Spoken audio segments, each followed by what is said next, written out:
जैसा दोस्तों आज हम बात कर रहे हैं क्लास 12 फिजिक्स की 3 महत्वपूर्ण डेरिवेशन, वो भी 5-5 नंबर वाली। जी हाँ दोस्तों, आपने बिल्कुल सही सुना। अगर आपने इस वीडियो को क्लिक कर दिया है तो वीडियो को अंत तक देना, क्योंकि ये वीडियो आज आपके लिए काफ़ी इंपॉर्टेंट एंड यूजफुल होने वाली है।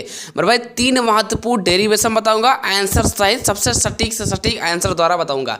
ठीक, तो पहला नंबर क्या लिखा है कि अनंत लंबाई के लिए आवश्यक तार के निकट विद्युत क्षेत्र तीव्रता का व्यंजक प्राप्त कीजिए। मैंने क्या बोला, अनंत लंबाई के लिए आवश्यक तार। ठीक, तो ये भी अभी आंसर सही बताऊंगा। अगर आपने वीडियो क्लिक कर दिया तो वीडियो को अंत तक देखना। ठीक, दूसरा नंबर क्वेश्चन क्या लिखा है कि अनंत समतल आवश्यक प्लेट चादर के लिए, ये तो हो जाएगा अनंत लंबाई के लिए आवश्यक तार के लिए। और दूसरा क्वेश्चन क्या है, अनंत समतल आवश्यक प्लेट चादर के लिए विद्युत क्षेत्र की तीव्रता का व्यंजक। ये भी आपको बताऊंगा एकदम सटीक माध्यम से। ठीक, तीसरा नंबर क्या है जो सबसे ज्यादा जरूरी है, जरूरी तीनों है, 5-5 नंबर के आते हैं मेरे भाई। ठीक, और तीसरा नंबर क्या लिखा है, समांतर प्लेट संधारित्र की धारिता का व्यंजक ज्ञात कीजिए। ठीक, समांतर प्लेट संधारित्र की धारिता का व्यंजक बहुत आसान विधि से बताऊंगा। तो ये 5-5 नंबर में पूछाते हैं, लगातार कई सालों से पूछा गया क्वेश्चन है। अगर आप पढ़ना चाहते हो तो आप देख करके ही समझ गए होंगे। तो चलिए मैं हर एक क्वेश्चन को आंसर के साथ बताता हूँ, और भी आंसर एकदम सटीक से सटीक बताऊंगा। ठीक, चलिए मैं बात कर रहा हूँ पहला नंबर क्वेश्चन। ठीक, तो पहला डेरिवेशन क्या लिखा है मेरे भाई कि अनंत लंबाई के लिए आवश्यक तार के निकट विद्युत क्षेत्र तीव्रता का व्यंजक ज्ञात कीजिए। ठीक, तो आपको इसमें ध्यान देना मेरे भाई, ये आपको चित्र जो है एकदम ऐसे बनाना है। जितना अच्छा चित्र हो सके उतना अच्छा चित्र बनाइए, उससे आपका नंबर ज़्यादा मिलने का चांस रहता है। ठीक, तो करना क्या है, यहाँ पर लिखना है S1। देखिए मैं जो बताऊंगा ना एकदम अलग अंदाज में बताऊंगा, सबसे आसान तरीके के साथ, मतलब ये समझ सकते हो आप, ट्रिक के साथ आपको आंसर मिलने वाला है। तो ध्यान रहे, ये आपको चित्र एकदम ऐसे बनाना है। यहाँ पर लिखना होगा S1, फिर यहाँ पर लिखना है S2, यहाँ पर लिखना है S3। ये L का मतलब होता है लंबाई, और प्लस क्यू जैसे भी लिखा है वैसे आपको बिल्कुल सजा देना है। ठीक, ये क्या लिखा है मेरा, इसको बोलते हैं लेमडा। ठीक, यहाँ बोलते हैं कि इससे के बीच की दूरी है R। ठीक, यहाँ पर तीर बाहर निकाल देना तीनों, लिखना क्या है, ऊपर लिखना है थीटा का मान 90 अंश, थीटा का मान 0 अंश, थीटा का मान 90 अंश। तो ये अगर आप ये समझ गए, ये चित्र का सारा खेल है। अगर आप इस चित्र को समझ गए तो सारा आसान से आसान डेरिवेशन खत्म हो जाएगा। ठीक, कितना भी क्यों ना कठिन हो, अभी आपको चुटकी के साथ बताता हूँ। तो करना क्या है भाई, क्या लिखा है S1। तो यहाँ पर ध्यान देना है, यहाँ पर लिखना क्या होगा, आपको लिखना होगा S1 पृष्ठ के कारण। ठीक, यहाँ पर लिखिए आप S1 पृष्ठ के कारण विद्युत फ्लक्स। S1 पृष्ठ के कारण देना भाई का सूत्र क्या होता है, फाई ई बराबर क्या होता है, E into D S cos theta. ठीक, फाई ई बराबर होता है E D S cos theta, है ना, ये सूत्र होता है। अब एक चीज़ ध्यान देना है, विद्युत फ्लक्स का सूत्र ये होता है फाई ई बराबर E D S cos theta, है ना। अब आपको एक चीज़, अब यहाँ पर इतना कर लेना है। अब देखिए क्या लिखा है मेरे भाई, ये लिखा है S1 पृष्ठ के कारण ना, तो यहाँ पर लिखना है फाई ई S1 लिख दिया। ठीक, फाई ई S1 हो जाएगा, क्योंकि S1 पृष्ठ के कारण है इसलिए यहाँ पर S1 हो जाएगा। ठीक, बराबर लगा दिया, फिर लगा दिया क्या, E लिख दिया, इंटू लगा दिया। ठीक, अब ध्यान रहे ds अब क्या हो जाएगा, यहाँ पर हो जाएगा S1 हो जाएगा। ठीक, अब कॉस लगा दिया। अब ध्यान देना है थीटा का मान कितना, थीटा का मान ये देखिए 90 अंश। भाई S1 वाले में क्या है, थीटा का मान 90 अंश है, तो यहाँ पे लिख देना आपको 90 अंश। अब आपको ये चीज़ पता होता है कि cos 90 अंश का मान कितना होता है, 0। और जब 0 से इसको सबको गुणा कराओगे भाई, फिर से देख लिया यार, E इंटू S1 गुणे cos 90 अंश का मान कितना होता है, 0। अगर आप 0 से गुणा कराओगे तो हो जाएगा पूरा 0, मतलब फाई ई एस वन बराबर कितना आया आपका, 0। ठीक, तो फाई ई S1 निकाल लिया। अब आपको करना क्या है, इसके बाद फिर निकालना है फाई ई S1 निकाला ना, अब इसके बाद S3 निकालना है, S2 नहीं निकालना है, क्योंकि उसका सिस्टम अलग हो जाएगा। S3 मतलब पहले इसको निकालना है फिर इसको निकालना है। तो क्या लिखना है, S3 पृष्ठ के कारण, S3 पृष्ठ के कारण। ठीक, S3 पृष्ठ के कारण। अब S3 पृष्ठ के कारण क्या लिखना है, पृष्ठ के कारण विद्युत फ्लक्स। फ्लक्स का सूत्र क्या होता है मेरे भाई, फाई ई बराबर क्या होता है, E into D S cos theta. ठीक, एक बार सूत्र मैं इसलिए लिख देता हूँ कि आप लोग को रिवीजन हो जाए, ठीक, रिपीट हो जाए। अब आपको ध्यान देना मेरे भाई, यहाँ क्या करना है, फाई लिख दिया, E लिख दिया, है ना। यहाँ पे क्या है S3 है ना, तो यहाँ पे S3 हो जाएगा। ठीक, E लिख दिया। अब डी एस की जगह क्या हो जाएगा, S3 हो जाएगा, क्योंकि पृष्ठ किसके कारण है, पृष्ठ जो है S3 के कारण है, तो यहाँ पे लिखते हो S3। अब कॉस लगा दिया, यहाँ पर थीटा का मान कितना है, देखिए सामने क्या लिखा है, 90 अंश, तो यहाँ पे भी थीटा का मान 90 अंश हो जाएगा, मतलब यहाँ पर आप रखोगे 90 अंश। अब अगर cos 90 अंश का मान कितना होता है, ES3। ठीक, गोले हो जाएगा cos 90 अंश का मान 0, यहाँ पे लिखा है फाई ES3। ठीक मेरे भाई, तो फिर क्या करना है, यहाँ पर आपको लिखना है फाई ES3 बराबर हो जाएगा, अगर आप इससे गुणा कराते हो तो क्या हो जाएगा, पूरा 0 हो जाएगा। तो फाई ES3 बराबर कितना हो जाएगा आपका, 0 हो जाएगा, मतलब S3 पृष्ठ के कारण आपका कितना निकला, 0। S1 पर भी आपका 0 और S3 पर भी आपका 0। अब आपको करना क्या है, यहाँ पर लिखना होगा S2, है ना, यहाँ क्या लिखना होगा, S2 पृष्ठ के कारण, S2 पृष्ठ के कारण। ठीक, S2 पृष्ठ के कारण विद्युत फ्लक्स। ठीक, H2 पेस्ट के कारण विद्युत फ्लक्स। अब यहाँ पे सूत्र वही हो जाएगा, एकदम वही सेम पूरा प्रोसेस होगा। ठीक, प्रोसेस में करना क्या है भाई, यहाँ पर हो जाएगा आपका phi-E-S2 हो जाएगा। ठीक, इंटू लगा दिया, फिर ds आपका हो जाएगा S2 भाई, ds का हो जाएगा S2 और कॉस लगा दिया। ठीक, और थीटा कॉस थीटा, थीटा का मान यहाँ पर क्या है, थीटा का मान लिखा है 0 अंश, ये देखिए। ठीक, S2 वाले में क्या है 0 अंश, तो कॉस 0 अंश हो जाएगा। ठीक, तो E-S है ना। अब ध्यान देना मेरे भाई कि S2 बराबर आपका क्या है, S2 बराबर मतलब जो है आपको S2 बराबर क्या है 2πRL। ठीक, 2πRL हो जाएगा S2 की जगह पर, ये क्षेत्रफल जो उसका 2πRL हो जाएगा। ठीक, तो यहाँ करना क्या है, इतने जगह आपको रख देना है 2πRL और cos 0 का मान होता है 1, तो 1 से कर दोगे वही 1 ही हो जाएगा, phi-E-S2 ये हो जाएगा। ठीक, ये आपका इतना बन गया। अब आपको करना क्या है, तीनों समीकरण को जोड़ देना। ठीक, मतलब पहला समीकरण, दूसरा समीकरण, तीसरा समीकरण। ठीक, तो ये क्या हो जाएगा, पहला हो जाएगा, ये दूसरा हो जाएगा, ये क्या हो जाएगा आपका तीसरा हो जाएगा। ठीक, अब लिखना क्या है, समीकरण फर्स्ट हुआ सेकेंड तथा ठीक थर्ड को जोड़ने पर है ना, या तुलना करने पर। ठीक, कुछ भी कर सकते हो। तो कुल क्या हो जाएगा, कुल आपका हो जाएगा मेरे भाई phi-E बराबर क्या हो जाएगा, phi-E है ना, phi-E-S1 plus phi-E-S2 plus phi-E-S3। ठीक, इतना करने के बाद फिर क्या करना है भाई, S1 का मान कितना है 0 है, प्लस phi-E-S2 का मान कितना है E into 2πRL plus phi-E-S3 का मान कितना है 0। और किसके बराबर हो रहा है सारा खेल, phi-E के बराबर। ठीक, फिर क्या करना है, यहाँ पर phi-E के बराबर कितना आया आपका, बराबर आया, देखो 0 का मतलब नहीं, तो क्या हो जाएगा E इंटू 2πRL। ठीक, अगर समझ में नहीं आ रहा तो कमेंट कर देना, अच्छे से वीडियो फिर कल आ जाएगी, लेकिन हमें क्या समझ ही गए होंगे। इसको फिर देख लेते हैं, S2 पेस्ट के कारण विद्युत फ्लक्स 0 अंश है। ठीक, ये देखिए थीटा का मान कितना है 0, तो वही थीटा का मान हो जाएगा 0। ठीक, phi-E-S2 इंटू ई कर दिया, ds की जगह क्या करना है S2 लिख देना है, और cos थीटा का मान कितना है 0 अंश कर दिया, और cos 0 का मान होता है 1, और जब 1 से गुणा करोगे तो उतना ही हो जाएगा। अब रही बात कि S2 बराबर क्या है 2πRL, कहाँ से आ गया, तो ये जो इसकी क्षेत्रफल इसके अंदर का, ये आपका 2πRL हो जाएगा। ठीक, तो ध्यान रहे, जैसे जैसे फंडा करता जा रहा हूँ वैसे वैसे आपको नोट कर लेना। ठीक, अब क्या है phi-E का मान निकाले हो, मतलब कुल phi-E। अब यहाँ पे लगा देना है गॉस का सूत्र, करना क्या है, लिखना है क्या, गॉस के प्रमेय से, गॉस के है ना, ध्यान देना है भाई, यहाँ क्या लिखना है, गॉस के प्रमेय से, गॉस के ठीक प्रमेय से या सूत्र से, प्रमेय से। तो गॉस का सूत्र क्या होता है, phi-E बराबर होता है Q अपान एप्सिलॉन नॉट। ठीक, phi-E बराबर क्या होता है Q अपान एप्सिलॉन नॉट। वो अभी आपने जस्ट निकाला है, phi-E का मान कितना निकाला है, अभी आप देख सकते हो, phi-E का मान कितना निकाला है E इंटू 2πRL, ये तो निकाला है, नहीं पता है, ये देखिए phi-E का मान कितना निकाले आप, ये E इंटू 2πRL, ये तो है। तो क्या रखोगे मेरे भाई, यहाँ पर आप रखना है E इंटू ठीक E इंटू 2πRL बराबर क्या हो जाएगा Q अपान एप्सिलॉन नॉट। ठीक, इतना कुछ अभी कुछ तो अलग किया नहीं, एकदम सिंपल है। अब एक चीज़ ध्यान देना है कि Q बराबर क्या होता है, Q बराबर आपका क्या होता है मेरे भाई, Q बराबर होता है L, और क्या हो जाएगा L आपका L लैम्डा हो जाएगा। ठीक, क्योंकि ध्यान देना है, चित्र में आप देख लीजिए, जो ऊपर से दूरी और नीचे की दूरी क्या हो जाएगा आपका गुणे में हो जाएगा, और किसके बराबर हो जाएगा Q के बराबर। ठीक, आवेश के बराबर, तो Q बराबर क्या हो जाएगा लैम्डा गुणे लंबाई गुणे लैम्डा। ठीक, ध्यान देना है E इंटू 2πRL कर दिया, Q को जगह आप क्या रख दोगे L है ना, लैम्डा बटे एप्सिलॉन नॉट। ठीक, इतना कर दिया, बिल्कुल सिंपल है यार, बहुत आसान तरीका है। ध्यान देना है, हमें किसका मान निकालना है, ई को यहाँ पर आप रोक लेना है, ई को रोक लिया। ठीक, एल लैम्डा बटे का जगह एप्सिलॉन नॉट, गोले में का जगह इसके नीचे आएगा तो क्या जगह 2πRL, ये तो हो जाएगा ना। तो अब यहाँ पर आपको कट पीट कर देना है, जैसे एल से एल कट गया, तो ई के मान कितना आया आपका लैम्डा हो जाएगा, नीचे का जगह 2πRE एप्सिलॉन नॉट। आप समझ सकते हो कि ई का मान कितना आया है कि लैम्डा बटे 2πRE एप्सिलॉन नॉट।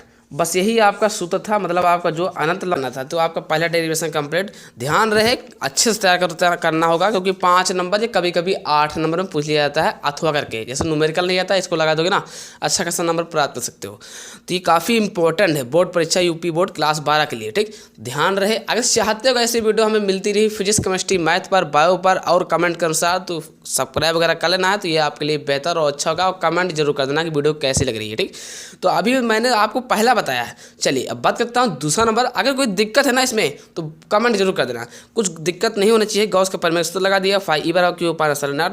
phi-E का मान मैंने ऑलरेडी निकाल रखा है, अभी निकाला हूँ जस्ट, E इंटू 2πRL, वहाँ पर ये रख दिया Q अपान एप्सिलॉन नॉट। अब देखना है कि E हमने भाई रोक लिया, 2πrl जो है ये देखिए सॉरी ई इंटू 2πrl। अब क्यू का जो मान है ये आपको याद कर लेना, क्यू बराबर एल गुणे लेमडा। ये आप चाहे याद कर लो चाहे समझ लो कि लेमडा एल ऊपर रही चित्र में और लेमडा नीचे रहा तो वही गुणा होगा, चाहे आप समझ लो इसे कि क्यू बराबर लेमडा गुणे आल सॉरी लेमडा गुणे एल। ठीक, तो यहाँ क्यू को जगह आप इतना रख दिया, अब साइन नॉट तो वैसे नीचे रहेगा।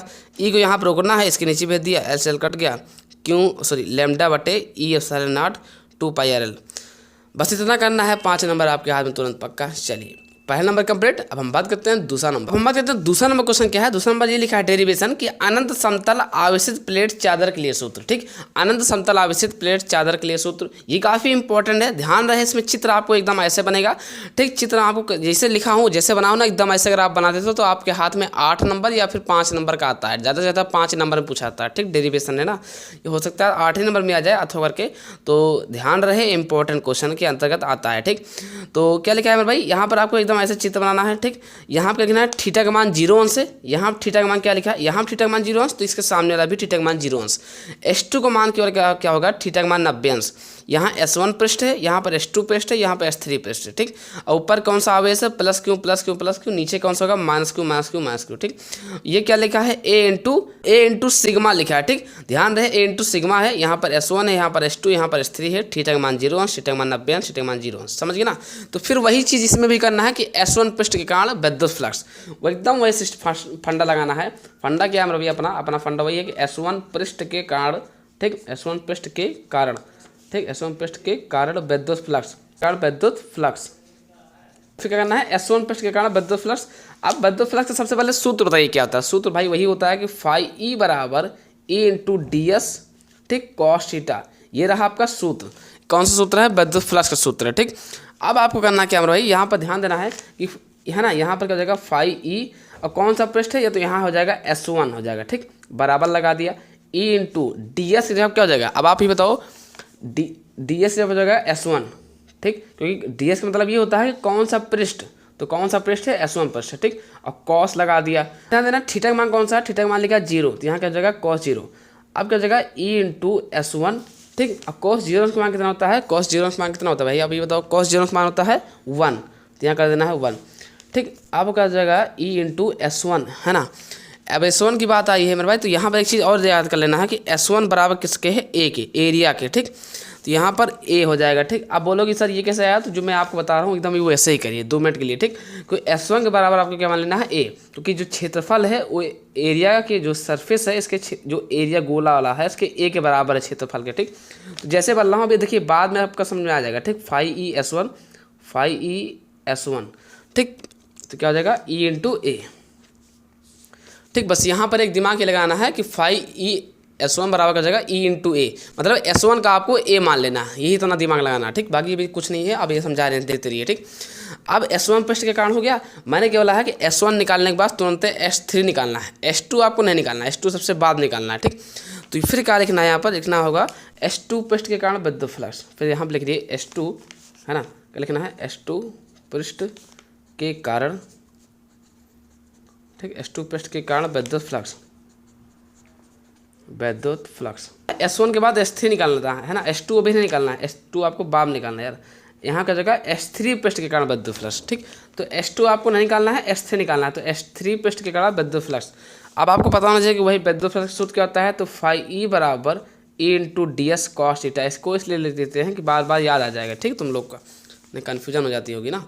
चलिए फिर क्या करना है भाई कि फाई ई वैसे ही कर दिया, मतलब कि फाई ई आपको वैसे ही रहेगा। यहाँ पे कौन सा पृष्ठ है, S3, तो यहाँ लिख देना है नीचे S3। ठीक, बराबर ई इंटू डी एस, जब आपको करना है डी एस की जगह पर आपको S3 लिखना है। ठीक, अभी आप S3 ही लिखो, कॉस लगा दिया। थीटा का मान कितना, देखिए थीटा का मान चित्र में आइए कि थीटा का मान कितना है 0 अंश, यहाँ पर लिख देते हो 0 अंश। ठीक, अब आपको क्या करना है भाई कि फाई ई, है ना, S3 बराबर ई इंटू, अब एक चीज़ और आपको नोट करना है, S3 जो है ए के बराबर है। ठीक, तो यहाँ पर वही आपका S3 जो है ए के बराबर हो जाएगा, है ना, S3 जो आपका ए के बराबर हो जाएगा। तो यहाँ पर कर देना है ए कर देना है, और cos 0 का मान कितना होता है आपको याद होना चाहिए, cos 0 का मान होता है 1 और cos 90 अंश का मान होता है 0। तो यहाँ पर 1 हो जाएगा, जब गुणा करो तो वही तो 1 ही आएगा, यानी कि ई ए हो जाएगा। तो S3 का मान कितना आ जाएगा, फाई S3 का मान आ जाएगा ई इंटू ए। इतना बिल्कुल आपका कंप्लीट हो गया। देखिए मैंने S1 का निकाल दिया, आप S1 के बाद पलटा जब मारोगे तो S3 का भी निकाल दिया, लेकिन बीच वाला सरफेस बाकी है यानी S2 बाकी है। तो मेन वो सब तो है ना, तो उसका भी निकालना है। अब आपको लिखना क्या है, अब आपको यहाँ पर क्या लिखना है कि S2 पृष्ठ के कारण, यहाँ पर ध्यान देना है, S2 पृष्ठ के कारण विद्युत फ्लक्स, ठीक, विद्युत फ्लक्स। कौन सा पृष्ठ के कारण विद्युत फ्लक्स? S2 पृष्ठ के कारण विद्युत फ्लक्स, ठीक। अब S2 पृष्ठ के कारण विद्युत फ्लक्स में क्या होगा, सूत्र तो वही रहेगा, इसमें कोई घबराहट की बात है नहीं। तो वही φE बराबर E into ds cos theta, ये किसका सूत्र है? विद्युत फ्लक्स का है। चलिए φE कर दिया, बोलो हाँ, ठीक। अब करना क्या है, यहाँ S2 लिखा तो यहाँ भी हो जाएगा, नीचे S2 हो जाएगा, ठीक, बराबर लगा दिया।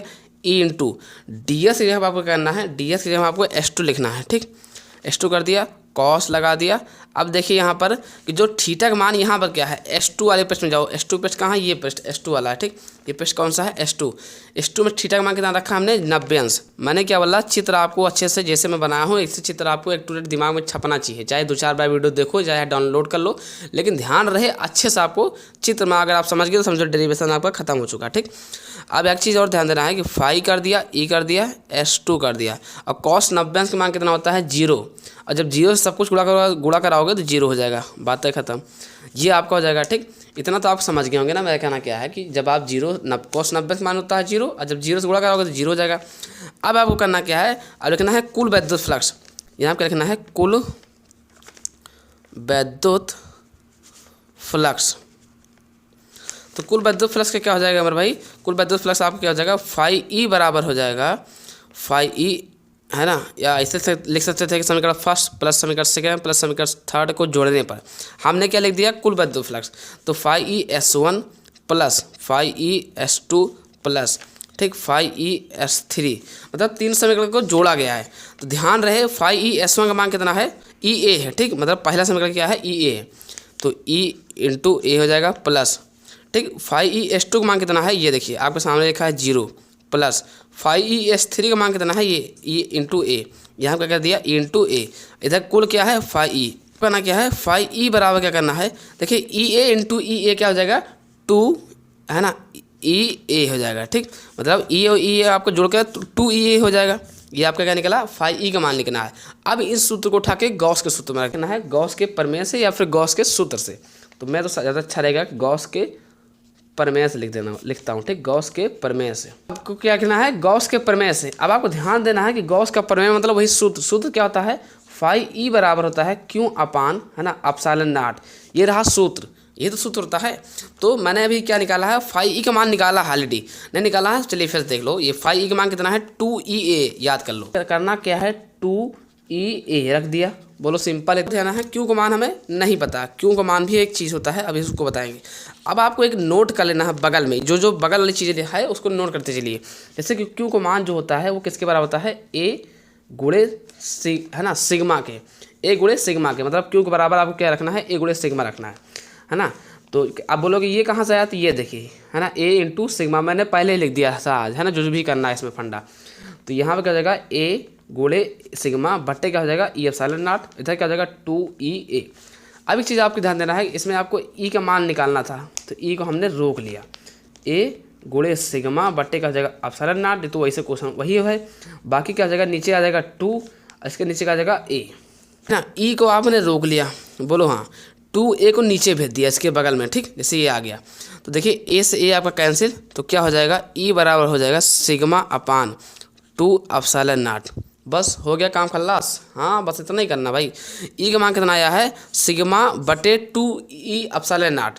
बस आपका यही तो आंसर है। करना क्या है? इतना ही अगर आप तैयार कर लेते हो तो 5 नंबर यहाँ से भी आपका पक्का हो जाएगा। ज़्यादातर 8 नंबर या 5 नंबर पूछा जाता है, लॉन्ग टर्म का क्वेश्चन है। ध्यान रहे, इससे आसान आपको पूरे यूट्यूब पर नहीं मिलेगा। सबसे आसान, सबसे बेजोड़ तरीका बताया होगा। आप इसी को 2-3 बार आप 2-3 बार आप वीडियो देखो, गारंटी है आपके दिमाग में छप जाएगा।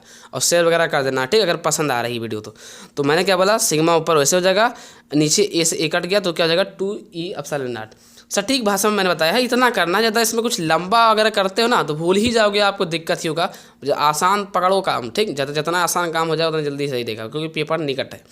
दूसरा नंबर भी डेरिवेशन आपका कंप्लीट। चलिए अब हम बात करता हूँ तीसरा नंबर। हम बात करते हैं तीसरा डेरिवेशन क्या है, सबसे ज़्यादा सबसे बादशाह डेरिवेशन है, मतलब कई सालों से रिकॉर्ड तोड़ चुका है। ये लगातार कई सालों से पूछा गया है यूपी बोर्ड एग्जाम पर, बिहार बोर्ड एग्जाम में, झारखंड बोर्ड एग्जाम में, मध्य प्रदेश बोर्ड एग्जाम में लगातार कई सालों से पूछा गया क्वेश्चन है। क्या लिखा है, समांतर प्लेट संधारित्र की धारिता का व्यंजक प्राप्त कीजिए। जी हाँ दोस्तों, देखिए आपको इसको डेरिवेशन आता होगा, लेकिन मैं जो बताऊंगा सबसे सटीक भाषा में बताऊंगा, तो प्लीज़ अगर आपको आता भी है तब भी इसको आप देख लीजिए, क्योंकि बहुत आसान विधि से बताने वाला हूँ, जो आपको अगर कमजोर से कमजोर बच्चा है ना, जो एकदम से बेकार है, वो भी समझ जाएगा।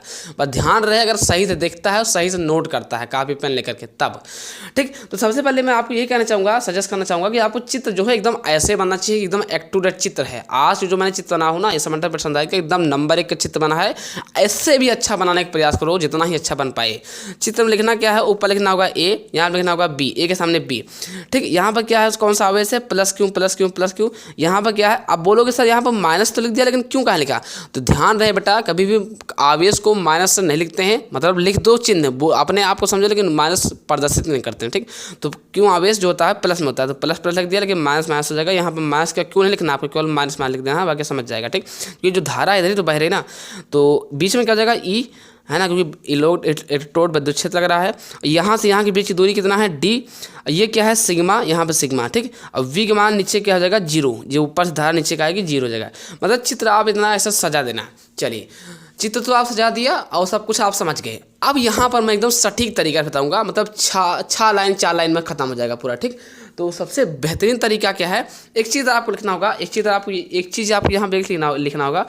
लिखना क्या है, सेकंड के सूत्र से।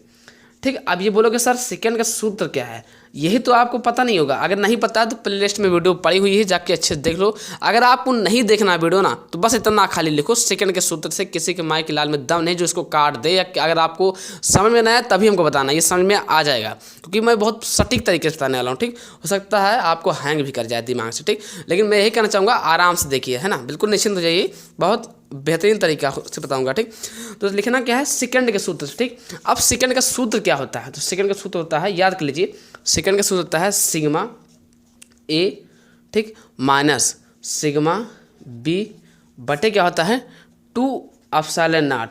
ये किसका सूत्र है पता है, ये सेकंड का सूत्र है ना।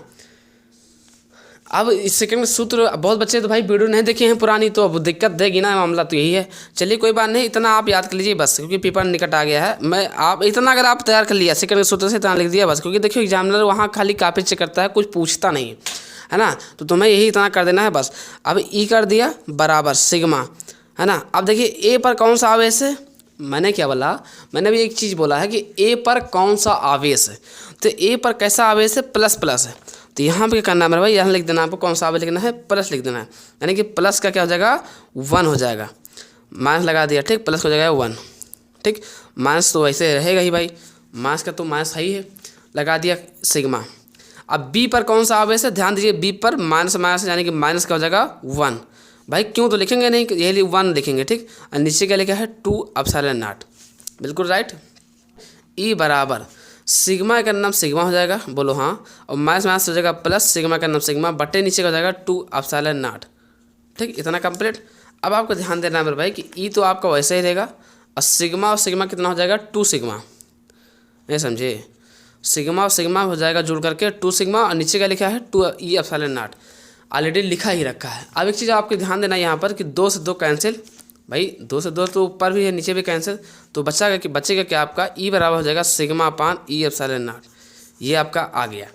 अब यहाँ पर इतना आप समझ गए, बोलो हाँ समझ गए होंगे। चलिए अब एक सूत्र यहाँ पर अप्लाई करना होगा, कार्य बराबर बल गुणे विस्थापन।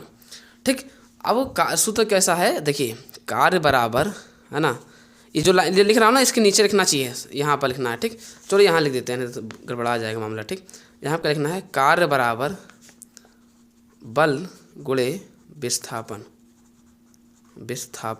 ठीक, कार्य बराबर क्या लिखना है आपको, बल गुणे विस्थापन। आप कार्य को लिखते कैसे हैं, W से जैसे बोलते हैं वर्क, बल को कैसे लिखते हैं F से यानी कि फोर्स, विस्थापन को लिखते हैं D से। अब यहाँ पर कार्य को V से मान लो, माना ये लिख दो, यहाँ पर एक चीज़ लिख दो, ये नोट पैड में आपको नोट कर लेना है कि W को, है ना, V से लिखने पर या V लिखने पर, ठीक। तो W को मैंने क्या लिख दिया, V लिख दिया, ठीक है ना। तो बाकी क्या है, F आपका वैसे ही रहेगा, बोलो हाँ, है ना। अब आपको यहाँ पे एक चीज़ और लिखना है कि F को क्या लिखने पर, F को E लिखने पर, एक चीज़ और लिखना है, F को E लिखने पर, ठीक। ये चीज़ आप लिख देते हो ना तो एग्जाम को पता चल जाएगा कि हाँ ये यहाँ पर बच्चा कैसे काम किया है, ठीक। यहाँ का जगह E लिखने पर E इंटू हो जाएगा D। इतना आपने तैयार कर दिया, बोलो हाँ। इसमें कोई संकोच नहीं है, जो मैं बोल रहा हूँ एकदम वैसे वैसे करते चलिए, कंप्लीट। चलिए अब क्या करना है मेरे भाई कि देखिए V का मान तो नहीं पता, बोलो हाँ। E का मान कितना है, E का मान अभी आप ऊपर निकाल ले हो, देखो E का मान कितना है, sigma upon epsilon not into का लगाया हो D, ठीक। ये हो जाएगा, तो इसको आप एक डिब्बे के अंदर पैक कर लो अच्छे से, है ना, पैक कर लेना। नीली पेंसिल जैसे लिखा है ना, जैसे मैं लिख रहा हूँ वैसे लिखिए, तभी अच्छा खासा नंबर पा जाओगे, ठीक। अब यहाँ पर एक सूत्र और लगेगा, लिखना है यहाँ पर एक सूत्र ये लिखना है कि धारिता के सूत्र से, क्या लिखना है आपका, धारिता, है ना, धारिता के सूत्र से। धारिता का सूत्र क्या होता है भाई, धारिता सूत्र होता है C बराबर Q अपान V। ये रहा आपका धारिता का सूत्र, ठीक। मतलब धारिता मतलब C वाला, तो C का मान तो भाई नहीं पता है, बोलो हाँ, ठीक। Q का मान ऑलरेडी कितना है, Q का मान भी आपको नहीं पता होगा, तो Q वैसे ही रहेगा। V का मान लेकिन पता है, ये देखिए सामने ही रखा है, तो V का मान का जगह सिग्मा नीचे बटे हो जाएगा E epsilon not into D, ठीक। अब इसे अच्छे से पक्षांतर कर दो, यानी कि C ऐसे रहेगा, Q और नीचे वाला जो है E एप्सिलॉन नॉट ये ऊपर चला जाएगा एप्सिलॉन नॉट, ठीक। और नीचे का जगह सिग्मा गुणे D, इतना हो जाएगा, बोलो हाँ। यही तो होगा ना मेरे भाई, नीचे का जगह सिग्मा गुणे D। अब एक चीज़ यहाँ पर एक चीज़ ध्यान देना है, Q बराबर क्या लिखते हो, सिग्मा गुणे A। Q बराबर आपको क्या लिखना है, सिग्मा गुणे A। ये चीज़ आपको समझ के रखना है, ठीक। सिग्मा Q बराबर आपको क्या लिखना है, सिग्मा गुणे A, ठीक। तो यानी कि Q का जगह आप क्या लिख सकते हो, सिग्मा गुणे A लिख सकते हो, ठीक। C वैसे कर दिया, है ना। इसके जगह आप क्या लिखना है, सिग्मा गुणे A, और ऊपर क्या लिखा है बाकी वैसे लिख दो E एप्सिलॉन नॉट, ठीक। बटे क्या है, सिग्मा गुणे D। इतना कंप्लीट करना क्या है, देखिए सिग्मा से सिग्मा कैंसिल, तो बचा क्या आपका, इसमें आपका आंसर क्या आ जाएगा, इसमें आंसर आ जाएगा सिग्मा बराबर, है ना, A एप्सिलॉन नॉट, है ना, बटे नीचे का बचा, नीचे बचा है D। तो C का मान जो आपका निकला है, यही आपका क्या था मेरे भाई, ये आपको पता क्या है, ये क्या है, समानता पर संधारित्र की धारिता का सूत्र है, ठीक। यही आपका आंसर आया है, इतना आपको करना है, ज़्यादा कुछ नहीं। यहाँ से आप 5 नंबर अर्न कर सकते हो, मतलब इम्पोर्टेंट क्वेश्चन के अंतर्गत आता है। ध्यान रहे, इसी तरह के क्वेश्चन डेरिवेशन पूछाते हैं जो आपको जल्दी ना तैयार हो पाए, मतलब कठिन से कठिन। तो सबसे सटीक तरीका था। बाकी अगर आपको आता होगा ये डेरिवेशन समानता पर संधारित्र का तो काफ़ी अच्छी बात है, नहीं आता है लाइक वगैरह कर देना और कमेंट कर देना अगर कोई दिक्कत होती है, समझ नहीं आ रहा तो कल और वीडियो इससे अच्छी आ जाएगी, ठीक। निश्चिंत रहिए। तो आशा करते हैं वीडियो देख करके समझ गए हैं तो प्लीज़ एक लाइक करके चैनल को सब्सक्राइब कर देना है। फिर मिलता है किसी नेक्स्ट वीडियो के साथ, तब तक के लिए जय हिंद, वंदे मातरम। अब कल कैसी वीडियो चाहिए, किस विषय पर वीडियो चाहिए, कमेंट बॉक्स में कमेंट जरूर कर देना है।